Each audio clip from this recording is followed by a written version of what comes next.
at his gravesite in Boksburg in Ekurhuleni. Now, this was part of the commemoration of the 21st anniversary of the South African Communist Party leader's death. He was assassinated on the 10th of April 1993 outside his home in Don Park by Janusz Waluś. Now, joining me in the studio to look back at the past 21 years and at his memory is Chris Hani's widow, Limpho. Limpho, thank you very much for coming in this morning. Thank you very much, Dan. 21 years on, has the pain gone? Has it subsided? 21 years, yes. The pain is much better. And partly because we consciously took a decision that we should stop mourning Chris, but celebrate his life. There's a lot to celebrate about his life. So the pain is much better. I'm no more teary. You can see I'm smiling. So it's totally different now. And your children share that same feeling about the pain is gone now. Let's celebrate our father's memory and legacy. Yes, they also share that. It's, how has the 21, I mean, time flies. I mean, have you had enough support from his comrades, from his organizations that he fought and died for? I must say, I was one of the lucky widows in South Africa. I guess because of the way he died, I had tremendous support from South Africans across the color line. Lots of prayers.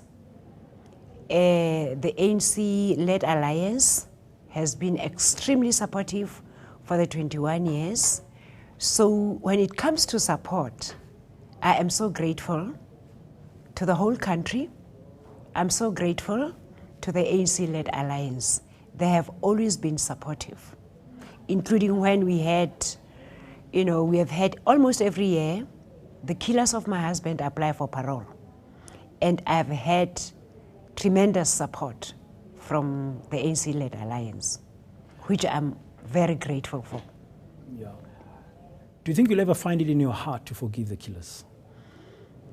Then forgiveness says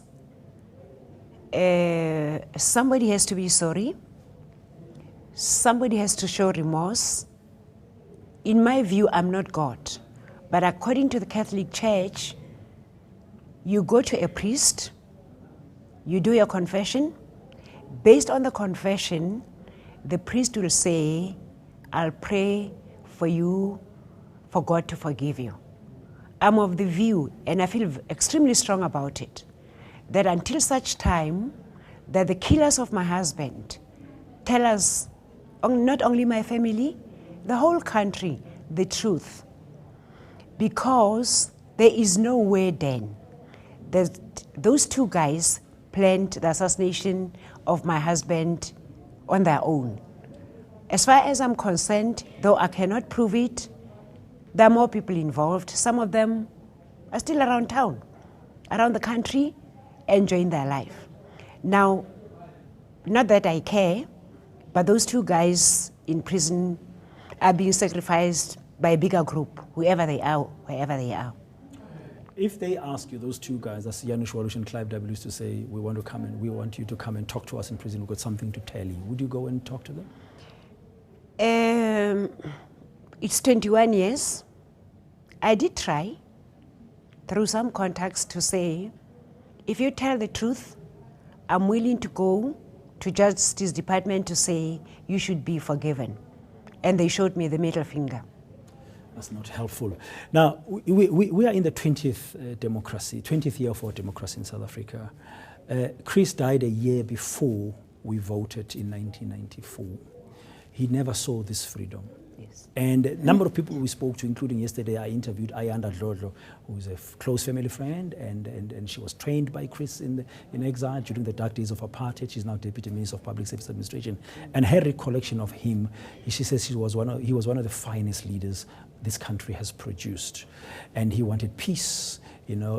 As some people may not believe it, but he really wanted peace, and he played a positive role during the Codesa talks. Now, you look back today as we celebrate 20 years ago, do you think Chris would have been proud of what South Africa is like today? I try to, I avoid to answer that question. The reason being then, I know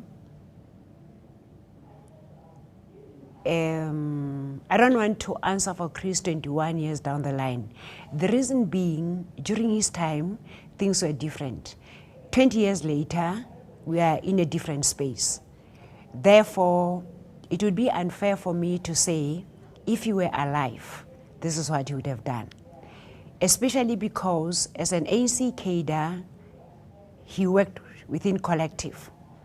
Nobody in the ANC is allowed to make decision alone. There is a collective. So I wouldn't be able to answer you. I recall reports around 1994 after the elections after the ANC had won and they were forming the first government.